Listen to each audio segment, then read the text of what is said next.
პრემიერ-მინისტრის წერილს ეხმაურებიან პოლიტიკურ სპექტრში ოპოზიცია კრიტიკულია, მმართველი გუნდი კი პოზიტიურად აფასებს ირაკლი კობახიძის მიერ გაჟღერებულ აქცენტებს. სალომე ქოქიაშვილი შეფასებების შესახებ მოგვიყვება ახლა პირდაპირ ეთერში. სალომე, გისმენთ.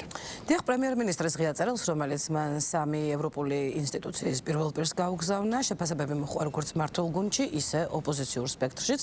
და როგორც მმართველი გუნდის წარმომადგენლები ამბობენ, ეს წერილი ასახავს იმას, თუ როგორი ორმაგი სტანდარტით ხელმძღვანელობს ამ შემთხვევაში ოფიციალური ბრიუსელი, როდესაც საქმე სხვა ქვეყნებში მიმდინარე მოვლენებს და საქართველოში მიმდინარე მოვლენების შეფასებას ეხება. ამ შემთხვევაში მმართველი გუნდის წარმომადგენლები ამბობენ, რომ ერთის მხრივ მაშინ, როდესაც კადრებში ჩანს სახელმწიფო შენობების შტურმი და ამას ევროპელი ცალკეული მაღალჩინოსნები საქართველოში გამოხატვის თავისუფლების ფარგლებში განიხილავენ და სწორედ გამოხატვის თავისუფლებას და მშვიდობიან პროტესტს უწოდებენ. მეორეს მხრივ სრული დუმილი არის მაგალითად იგივე კოპენჰაგენიდან გავრცელებულ კადრებში, სადაც მშვიდობიან მომიტინგეებს უწოდებიან საპოლიციო ძალების წარმომადგენლები. რაც შეეხება ოპოზიციური პარტიების წარმომადგენლებს, ჩვენ მათ დღეს დავუსვით შეკითხვა იმის თაობაზე, როგორ შეიძლება მაგალითად ერთ სახელმწიფოში ასე ვთქვათ აქციას ერქვას გამოხატვის თავისუფლება და მეორეს მხრივ სხვა ქვეყანაში, მაგალითად დანიაში რეაგირება არ იყოს მაგალითად მშვიდობიანი აქციის დაშლაზე, მაშინ როდესაც მით უმეტეს კადრებში ჩანს, რომ კოპენჰაგენში ამ შემთხვევაში პროტესტის მონაწილეების ხედენ კერძო კომპანიის შესასვლელთან და აი ამ შეკითხვებზე პასუხად ჩვენ მივიღეთ, რომ საქართველოში მაღალი ფასებია. სხვათა შორის უნდა ითქვას, რომ ერთ-ერთმა ოპოზიციონერმა ისიც კითხვა, რომ მისი პასუხის შესაძლოა არ შეესაბამებოდა დასმულ შეკითხვას, თუმცა მაინც ასეთი პასუხის გაცემა არჩია.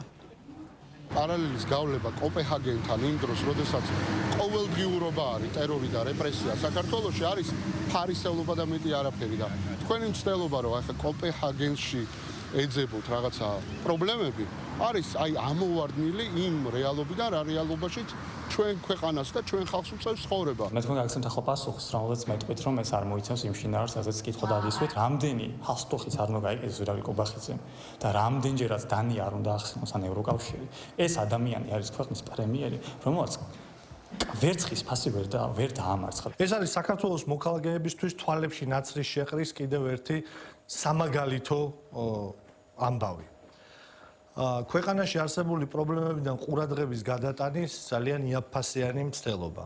დანიაში დემოკრატიაზე და ადამიანის უფლებებზე წუხილის ფონზე საქართველოში უმძიმესი ვითარება არ იცვლება. ნახეთ, ერთი მხრივ დანიაში მშვიდობიანი აქცია, როდესაც მიმდინარეობდა რამდენიმე ათეული მოქალაქე უბრალოდ ჯდომით გამოხატავდა თავის პროცესს, როგორ მძიმედ გაუსწორდნენ მას.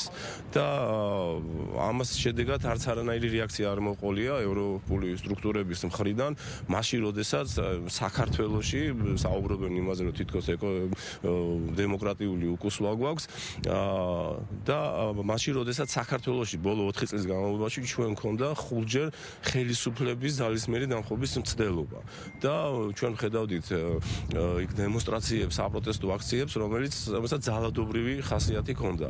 აი ასეთ შემთხვევაში ყოველთვის ისინი ცდილობენ, რომ არასამართლიანი და სრულიად არარეალისტური შეფასებები გააკეთონ ჩვენ ქვეყანასთან მიმართებაში, ხოლო აი დანიის შემთხვევაში უბრალოდ ვისმენთ დუმილს მათი მხრიდან. ამ ღია წერილზე პასუხი და პასუხი ისეთი, როგორიც ქართველი ხალხისთვის იქნება მისაღები, იქნებოდა უსამართლო ორმაგი სტანდარტის პოლიტიკის დასრულება საქართველოსთან მიმართებად. როდესაც საკუთარ თვალში დილეს ვერ ხედავენ და სხვის თვალში ბეწვებს ეძებენ, აი ეს მოცემულობა სწორედ სამწუხაროდ ევროკავშირთან მიმართებით. იმიტომაც მოხდა სათანადო რეაგირება საქართველოს ხელისუფლებას.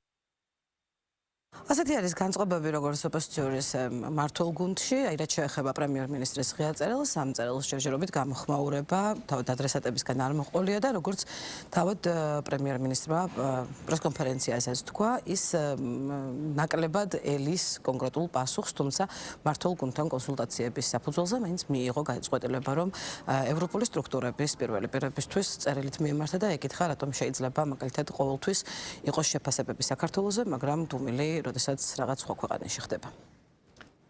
მადლობა სალომე ქოქიაშვილი გვერდებოდა პირდაპირ ეთერში.